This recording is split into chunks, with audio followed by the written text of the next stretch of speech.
Hey, family. What's up? What's up? What's up? Welcome back to the channel. All right, I've been away for a little bit. I wasn't feeling too good, but I'm back now. And today I want to talk about Hermon. And this is Hermon, the Triune Majesty. We have in this Holy Megillah Nasarean Bible of the Essene Way, we have what's called the Nazarene Emerald Tablet Scrolls. If you didn't know, now you know. And in these Emerald Tablet Scrolls, it's heavy.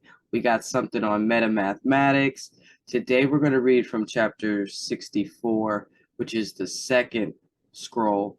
It is a prophecy from Sarah, the silver dragon, about Hermon and what was going to happen after he died.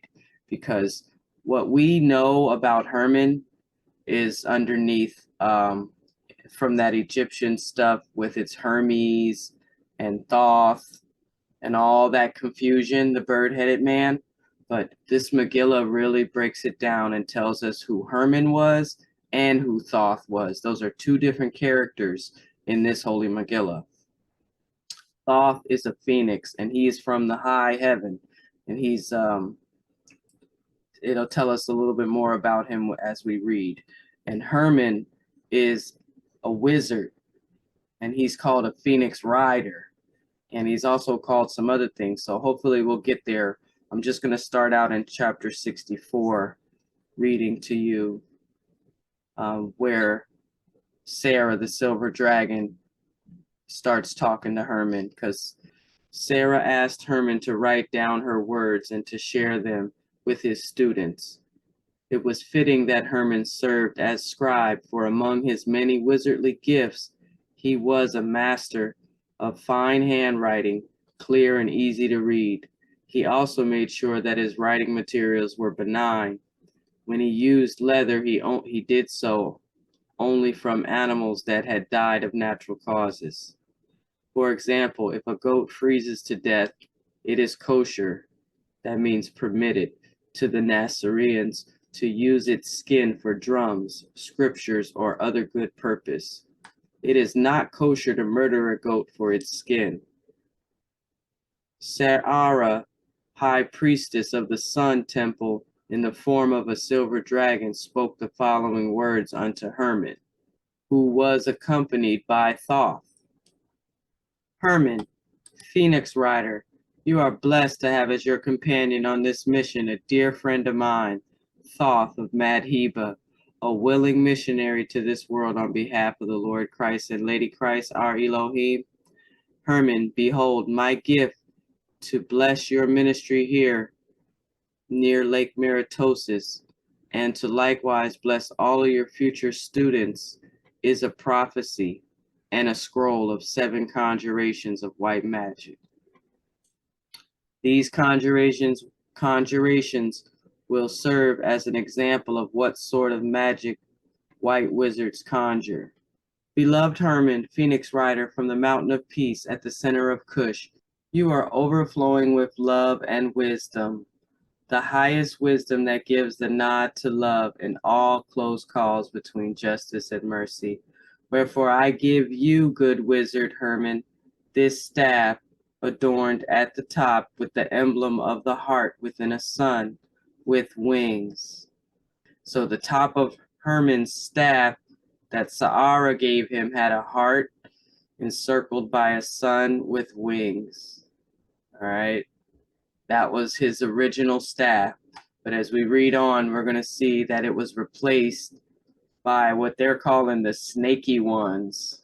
She says in verse 16, I also give you the following words of prophecy. Behold, I see right now in this moment, a future moment. That moment is shortly after your death in this incarnation. Lo, the priesthood of the serpent meets and plans. They realize that they cannot stop the fame of Wizard Hermon, for the people share stories of Hermon's great wisdom and his many good works and miraculous healings. She says, at that time, Hermon, your fame will have been strongly established among the people. Wherefore the snaky ones decide, they said, we will commission and distribute artwork of Hermon that shows him holding the staff of the serpent priesthood. We will say that this is in commemoration of his recent death. We will then alter many of his teachings, especially his doctrine on a meatless diet. Let the people forget that he was a Nazarene. We will focus on deleting his references to vegetarianism, for as always, it matters not that a doctrine advocates love and wisdom if it permits the eating of flesh. For if they eat flesh, they will not be able to raise their vibration to a level that we cannot effectively attack. Thus they will remain under our dominion. For behold, it is we of the serpent priesthood that now hold the most power in this contested world. Thus spoke the leadership council of the priesthood of the serpent. And this says, the order established in this world by Cain, the murderer, the first high priest of the Luciferian priesthood. The snaky ones wish to prevent the return of Eden consciousness on earth. So it says, Eden consciousness is when Yah consciousness dances in beautiful harmony with Mother Nature to manifest natural paradises. Eden consciousness can also be described as spirit dancing with nature on the ascending spiral in beautiful gardens of Eden in joyfulness. It says that the priesthood of the serpent existed before this world. They considered that their ancient staff of black magic adorned at the top with serpents is like a flag of conquest. They seek to plant it on whatever planet they invade, but know that they can never ascend to the higher heavens except by the path that every being must take, the spiritual path of ascension in heavenly vibrations.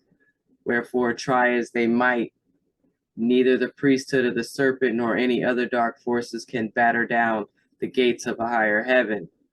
Beings can fall out of heavenly consciousness, but heavenly consciousness remains by definition heavenly consciousness.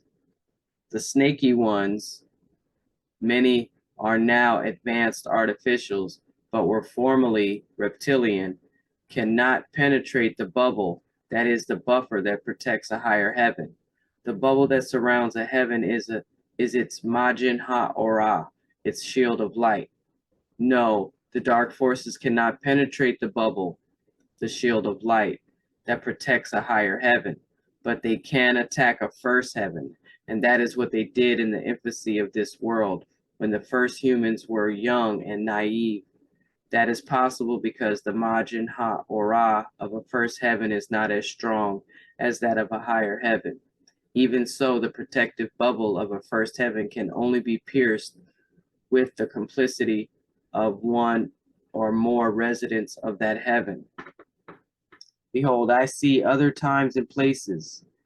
So this is still Sarah talking. We're at verse 43. I see other times and places and know that though the dark forces will hide your Nazarene staff from the people, they nevertheless will fail in their intent to link you to them. And the reason is because goodness is as goodness does. Your vibration of goodness is too strong for them to overcome. And your true teachings and Nazarene identity, even the true staff of Wizard Hermon, will again be made known prior to the culmination of the era called the last days. Right. So that's it. It says, having spoke her prophecy to Wizard Hermon and Phoenix Thoth, then Sarah gave 7 good conjurations as an example of what sort of white magic practiced by Nazarean wizards. All right. So, yeah, the only staff we've seen of is this serpent staff. They hid his Nazarene staff, so nobody's ever seen the real healing staff, but they told us what it looks like. It's a heart surrounded by a sun with wings. Okay, well, I'm going to go and jump over to chapter 63 really quick just to read about Hermon. Abraham, he's a golden dragon, so Sarah's called the silver dragon. But it says to Hermon, the thrice blessed messenger, right, of Gilgala, the wizardess to Egypt, and to all that become his students in green wizardry and white magic. But listen what the golden dragon says to Hermon. He said, I honor your ascension in our mystery schools by adding your name.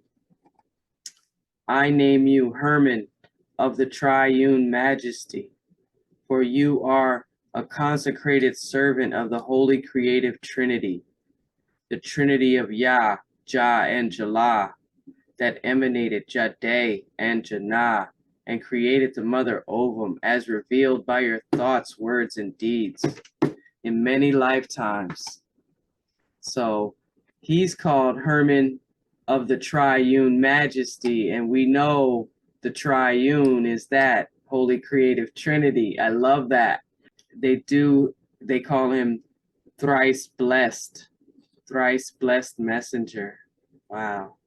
And like I told you, he rides a phoenix. He rides Thoth. So there's a lot in here. These are already up on my channel if you want to check them out. The Nazarene Emerald Tablet Scrolls. Yeah. And they're the words of Abraham and the Abram, high priest of the seventh heaven of this solar system. Boop, boop, boop. And so, yeah, that was a little on Hermon of the Triune Majesty and his staff. We're going to get some more up here. I'm going to go talking a lot about this serpent priesthood, these snaky ones. I'm going to jump around the next two videos, just show you places in the Megillah and shed some light on them. Because she said they existed before this world. Don't forget that. Just Cain was the first high priest on this world. All right, guys. Thanks for watching. Stay tuned.